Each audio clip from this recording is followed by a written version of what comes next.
प्रदेश Congress committee ना organise तौरगा protest process है तारे प्रोटेस्ट तौर चचरी विसिंगरंग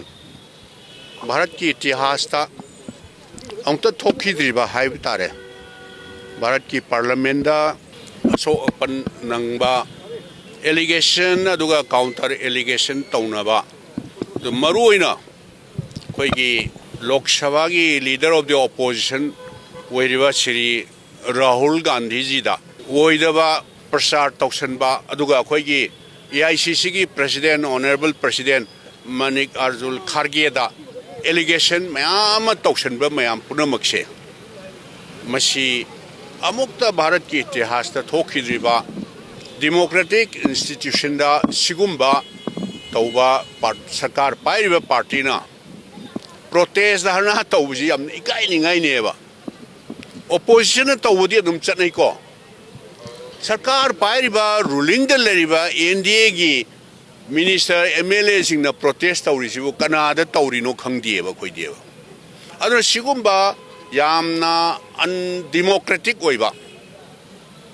अदुगा अनकॉन्स्टिट्यूशनल ओइबा मवोंगदा रूलिंग ना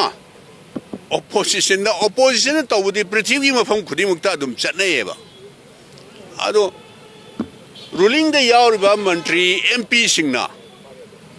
प्रोटेस्ट तौरगा अरानबा प्रचार तौदना इवन पुलिस तबो FIR तौबा खोपसे अदो सुमाइना तौबसे मदुगी अगेंस्ट हाइबा तारे प्राइम मिनिस्टर ना मरी लेनबा ऑफिसर कनो मंत्री हाइबा तारे लॉ एंड ऑर्डर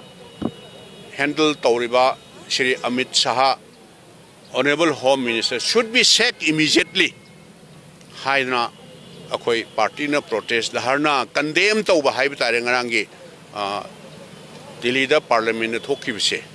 मदुगी प्रोटेस्ट नि अखोइना तौजरी बिसे यामना इकाइनिंगाइनी पृथ्वीदा डेमोक्रेसी सत्पा लेपाक सिंग मनुंगदा ख्वाइदगी चावबा डेमोक्रेसी सत्पा ख्वाइदगी सक्सेसफुल होइबा कंट्री हाइबा तारे भारत असे कदौंदसु थोखिद्रिबा सिगुम थौदक्सी ओना तैनाबदा तौरगा भारत की डेमोक्रेसी से इकाइबा पीबा भारत की संविधान इकाइबा पीबा अदो डॉक्टर BR अम्बेडकर भारत की संविधान से ड्राफ्टिंग कमिटी की चेयरमैन होइदना मरुओइबा थौदांग लौबिरंबा महाकुसु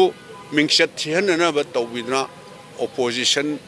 दा काउंटर एलिगेशन तौरिबा NDA की गवर्नमेंट मरुओइना प्राइम मिनिस्टर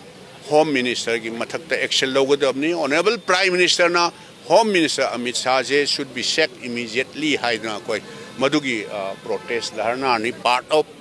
ngarang incident दुगी सरुक अमो खोइनो प्रोटेस्ट तौजबनी कोई